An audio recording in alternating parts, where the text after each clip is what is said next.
Assalamualaikum warahmatullahi wabarakatuh. Perkenalkan, saya Aisyah Komala Lailatul Jahro dengan NIM 41123001. Di video ini saya akan menjelaskan topik yang sangat penting dalam dunia organisasi, yaitu desain dan struktur organisasi. Video ini merupakan bagian dari tugas mata kuliah perilaku organisasi dengan dosen pengampu Ibu Retorika Bertonila. Tujuan video ini adalah untuk menjelaskan penerapan teori-teori perilaku organisasi, khususnya dalam hal desain dan struktur organisasi dalam kehidupan sehari-hari. Jadi tetap simak video ini sampai selesai. Desain dan struktur organisasi merupakan salah satu elemen penting dalam perilaku organisasi. Struktur organisasi adalah cara bagaimana tugas-tugas dibagi, dikelola, dan dijalankan dalam sebuah organisasi.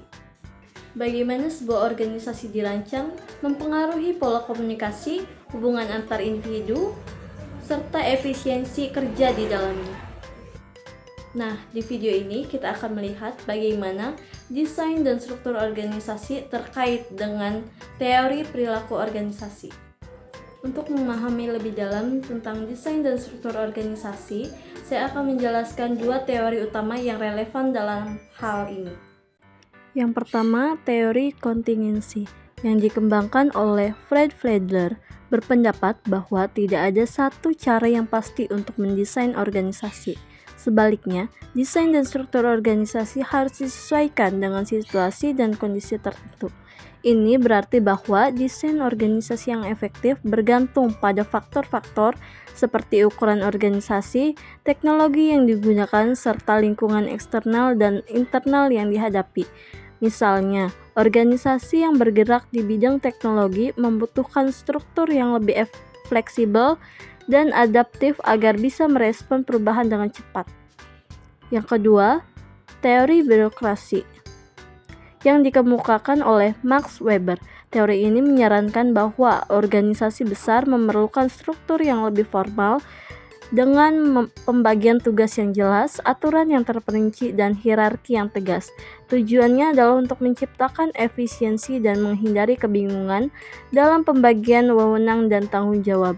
Meskipun banyak organisasi besar seperti pemerintah atau perusahaan multinasional menerapkan struktur ini, ada juga kritik yang menyebutkan bahwa birokrasi yang berlebihan bisa menghambat kreativitas dan fleksibilitas organisasi.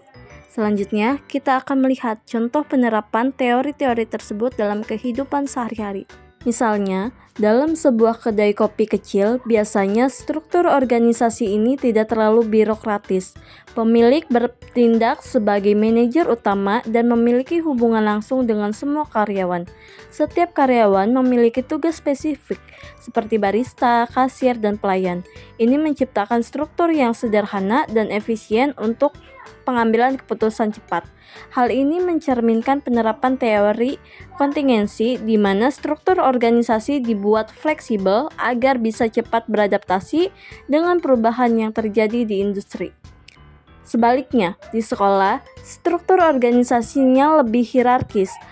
Ada berbagai departemen seperti administrasi, pengajaran, dan ekstrakurikuler. Setiap departemen memiliki tanggung jawab yang jelas, seperti kepala sekolah yang mengawasi semua kegiatan, guru yang bertanggung jawab atas pengajaran, dan staf administrasi yang menangani dokumen dan keuangan. Ini adalah contoh penerapan teori birokrasi yang berfokus pada kestabilan dan kejelasan dalam pengelolaan tugas dan wewenang.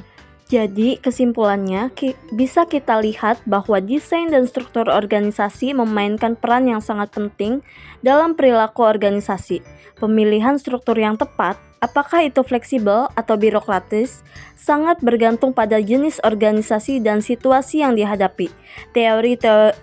Teori-teori seperti teori kontingensi dan teori birokrasi membantu kita memahami bagaimana organisasi dapat disesuaikan untuk mencapai efisiensi, inovasi, dan stabilitas yang diinginkan. Melalui pemahaman tentang desain dan struktur organisasi, kita dapat melihat bagaimana hal ini mempengaruhi hubungan antar individu, cara tim kerja, dan bahkan kepuasan kerja. Maka dari itu, penting bagi setiap organisasi untuk memilih desain yang cocok, desain yang sesuai dengan budaya dan tujuan mereka untuk dapat menciptakan lingkungan yang produktif dan harmonis. Demikian video kali ini mengenai desain dan struktur organisasi dalam konteks perilaku organisasi. Semoga video ini membantu kalian memahami lebih dalam bagaimana teori-teori tersebut diterapkan dalam dunia nyata.